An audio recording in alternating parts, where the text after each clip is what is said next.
Hello and welcome back, and before we start today's video, once again we've still got the big giveaway happening at the end of the year. We've got lots of little bits and bobs that we featured on the channel in one shape or form, big and small, to give away at the end of the year. Again, the big star prize at the moment is this, the TBS 464, so do stay tuned for that. How do you enter the giveaway? Well, it's nice and simple, just like the other videos. Somewhere in the course of this video I'm going to mention a Christmas movie. When I do, bung it in the comments below. So again, keep your ear open, or if you want to be really lazy about it, you could just go to the comments now and read what other people have put.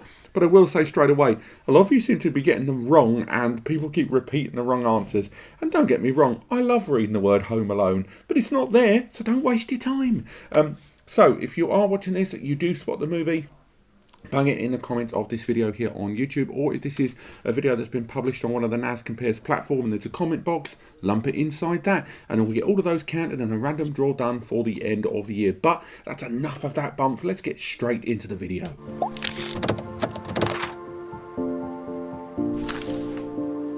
Hello and welcome back to another Before You Buy a video where we look at a new release, in this case the TS-364, the latest generation 64 series NAS from QNAP, and I give you 5 reasons why you should buy it and 5 reasons why you might want to give it a miss. And in today's video we're focusing on the desktop unit. We've been looking at a lot of enterprise stuff for a while, and what's really good is we're starting to feel some of those new releases arriving here on the scene. And when they do, it's the time of year when a lot of people that are in the home markets go, oh, I think I owe myself a treat. I've got to work from home. I worked from home the whole year. I was really good to the dog. I think I can buy myself something. I think it's okay for me to do that now. So you think to yourself, I'm going to get myself a little present. And here we are, the 364. So let's go through those 5 reasons why you might want to go for it. So reason number 1 that you might like to go for this is it's not actually a 3-bay NAS that everyone keeps saying. It's technically a 5-bay NAS. It's 3 hard drive bays inside, so SATA up to 20 TB, and 2 NVMe slots on there. So those 2 NVMe slots can be used for caching, QTO storage, their own storage pool, loads of feature support inside there, or within a single contained desktop enclosure. It's not hot swappable, but that's a huge, tremendous amount of tiered storage and, you know, different performance storage that are all combined into this single chassis. Next up, probably one of the earliest examples I have seen of a Prosumer or even low home available NAS to feature USB 3.2 Gen 2 ports. Not the first desktop I've ever seen have it, but normally any NAS I see that has those ports knocks around for about £1,000. I think the cheapest one I've ever seen with those ports was the TVS H973AX, a 10 GB NAS, for about £900 to £1,000. This is a NAS that's knocking around from the 300 to 400 mark with USB 3.2 Gen 2. Now, why is that important? Because then you can chuck in faster performance drives that, you know, the usual USB will give you 5 gigabit or 500 megabytes per second. These will give you 1,000 megs. And if you're using SSD external storage, that makes your backups faster. So if you're regularly backing up to the internet or another NAS, but then periodically you want to have a USB that's connected every now and then, you can make sure that you have got a regular backup you can carry in your pocket, and that way if things go wrong, you won't have a nightmare before Christmas. Next up, the 364 here has a maximum performance memory capacity of 16 gigabytes. So you can chuck up to 16 gig in this home user device. There's a lot you could do with that. Everything from the low end stuff like general utilization of file storage and that kind of stuff. But then you can max it up to multimedia concerns, max it up to surveillance with more cameras. You can use it for virtual machines with that CPU. And 16 gig of memory inside this with 4 gig by default, which is already a great little start there that can ramp up to 16, is made even better. When we did the unboxing for this, we found the memory inside is 2666 megahertz, not the 2400 that we've seen previously. So faster memory that can go to a higher capacity than any previous desktop in this series. Next up, something that is really cool. This device supports the Google TPU, that Coral card there. These knock around for about 20 to 30 quid. There are USB alternatives, but this device and its M2 slots allow you to install that Google AI card. Now, for those that aren't aware, this enhances any program inside that utilizes AI. So that's surveillance cameras that utilize AI recognition. This is AI photo recognition for things, objects, and more. And the fact that this home user device supports this incredibly versatile yet very cheap upgrade option that I do have a dedicated video for coming in January, I can't fault them for that. It's really good that they're doing this, and apparently, I've asked QNAP about this, they're going to be featuring support of this in pretty much all of their next and soon to be arriving gen of Prosumer and SMB devices that have got M2 slots on them, which, by the way, is most of them. And finally, it's a bit repetitious, and I've mentioned it in other before you buys, but it is important to bring up nonetheless, and that is the 2.5 GBE port there. This device arrives with, as standard, with 2.5 gigabit Ethernet there at the price of 1 GBE. QNAP have really gone all in on a lot of their solutions to arrive with 2.5 gigabit Ethernet on the rear. And again, that has meant that a lot of the CPU used in their system are a lot newer than a lot of the NASs we've seen on the market before most people jump on board. Again, because it's only the CPUs in the last 3 or so years that have efficiently incorporated 2.5 GBE into their chipsets. And again, chipset is something we're going to come back to later on. The chipset and, of course, the PCIe lanes because of the layout of the CPU and support.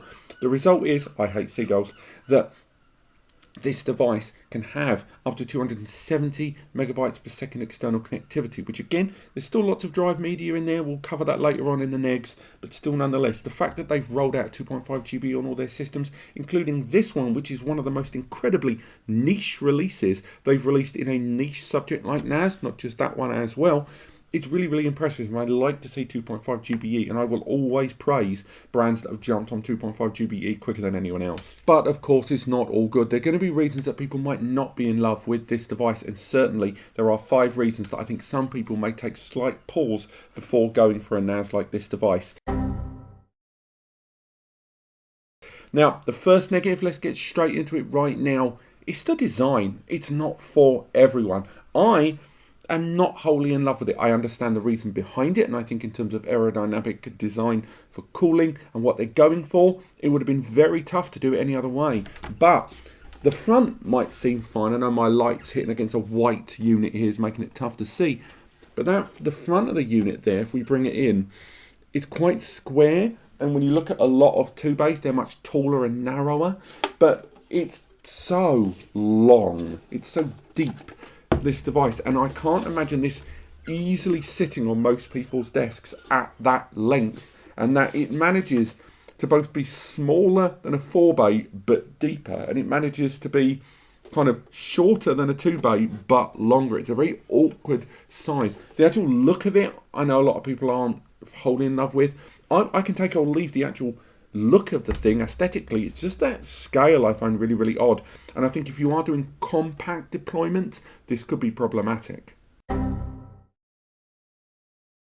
Next up, let's return to the subject of those M2 NVMe bays inside. I love that they're there. I love that this is technically a 5-bay device. I am genuinely a big fan of that, really pushing the boundaries QNAP there in terms of hardware. But because of that CPU and trying to keep within the portfolio and that range and maintain that price point, so they've stuck with the Celeron CPU, the result is the PCIe lanes in that chip and the chipset are spread incredibly thin, and therefore those M2 slots inside are M2 PCIe Gen 3x4. That means if you do use NAS-based SSDs like the Seagate Iron Wolf or even the where are they? They're here, not here on the desk. The WD Red SN700s, if you use those are SSDs that are capable of performing 3, 4, or in some cases 5,000 megabytes per second performance in read, and those M2 slots are going to max at 2,000 each. It's still great bandwidth, and you can RAID them together, but you will feel a slightly pinched there in terms of those NVMe's. Now, it's not the end of the world. We'll talk about external connectivity in a moment. Of course, because of that external connectivity, you're going to be limited, external connectivity at least, to 270 odd megabytes per second maximum potential. But still, nonetheless, I think a lot of people may feel a little bit shortchanged that those M2 SSDs are not the full 3x4 or even Gen 4 upwards that they could potentially be. They just can't because of that CPU. Next up, and this is a minor point, indeed, this is a niche point within a niche NAS, within a niche subject like NAS, but the rear of this device has that HDMI port, which I love. I love HD Station. I like being able to do standalone stuff. I love all that stuff. But this is the first release in the 64 series, and indeed, off the back of every HDMI equipped release that QNAP have done for 2 years, that has HDMI 1.4B, the older gen. So that's 1080p at 60 frames, lovely stuff. 4K, 30 frames, weird, because all of the other devices have got HDMI 2.0 or 2.0A, which is 4K 60 frames. So again, it's going to be a very niche user that's going to be utilising this for high 60 frames 4K. That, you know, it's going to be sad not to feel that, but I do think it's worth highlighting that HDMI is slightly lower down the pay grade than a lot of the other HDMIs in QNAP's arsenal. The next complaint, I'm going to be upfront with you, isn't even mine. This is a complaint that came from the comment section of my original review on this device. I mentioned it in that video, and I mentioned it in the preview article we did over on NAS Compares, but I only mentioned it tangentially, and a lot of people had already been thinking it in a far, I would say, more angrier way, and it's that this device lacks 10 gigabit Ethernet. Now, I've already mentioned PCIe lanes and keeping things within a certain portfolio and price point. I hope you all kind of took on board what I was saying there, but this device, this 3-bay, 3/5-bay, is not the first time they've released this shape and scale of device to fit within a 2 and 4-bay in most people's buying portfolio. Not portfolio, and buying choices. This is actually the 3rd or 4th generation, and the previous generations have either arrived with full NVMe slots all the way through, more slots, or they've arrived with 10 gigabit Ethernet, such as the TS-332X. Now, the reason they were capable of doing that is because the CPU they were using was barely able to do much else. It could handle 10 GB in a lot of that CPU's entire raison d'etre, and indeed onboard controller were for 10 GBE, but it was able to do that because it compromised other areas. Still, nonetheless, a lot of you that are looking at 3-bay devices looked to this and went, cool idea, bro, but it doesn't have 10 GBE, so I did want to bring it up in this video. It's not strictly my point of view, but I know it's something felt by a number of viewers. And finally, this last complaint is so pedantic. You know, if you do bang the dislike button over this, I'll be sad. Apparently YouTube doesn't want you to see that anymore, but whatever. But a weird thing about this, that USB front port there, I love USB one-touch copy buttons, by the way. I will mention that regardless. QNAP, Logic, Asus Store, non-brand specific. I like USB copy buttons. They're a level of convenience and peace of mind that computer gamers that don't rely on autosave, that like to save manually, will always appreciate. However, I mentioned earlier in the video, this has USB 3.2 Gen 2, 10 gigabit connectivity there, so if you're going to use your much faster USB drives, you're going to be able to get those backups done quick, and having a USB copy button, bish bash bosh, that's fantastic for the peace of mind. However, only those two are USB 3.2 Gen 2. They've stuck the most useful port, in my opinion, for storage and the touch button with USB 3.2 Gen 1, 5, standard USB 3, whatever you want to call it, 5 gigabits per second.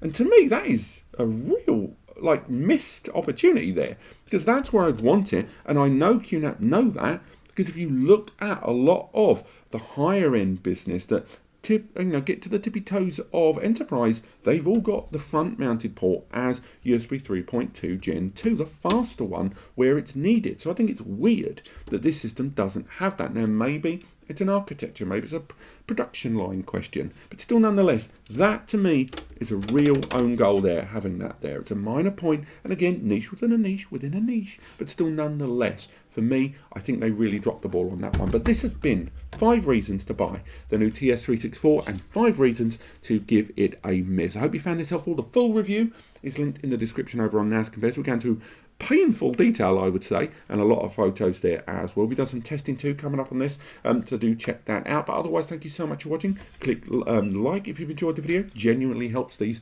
videos moving forward for me to make better content every time. And if you want to learn more, click subscribe and the bell to be notified. Use the free advice section over on NAS Compares. Linked in, it's genuinely free. Just fill in your question in there. Takes us a couple of days to answer because it gets quite busy, but me or Eddie answer every one. And of course, if you did spot the Christmas movie, I'll be honest, I telegraphed it quite heavily for you. Bung it in those comments below. Thank you so much for watching, and I'll see you next time.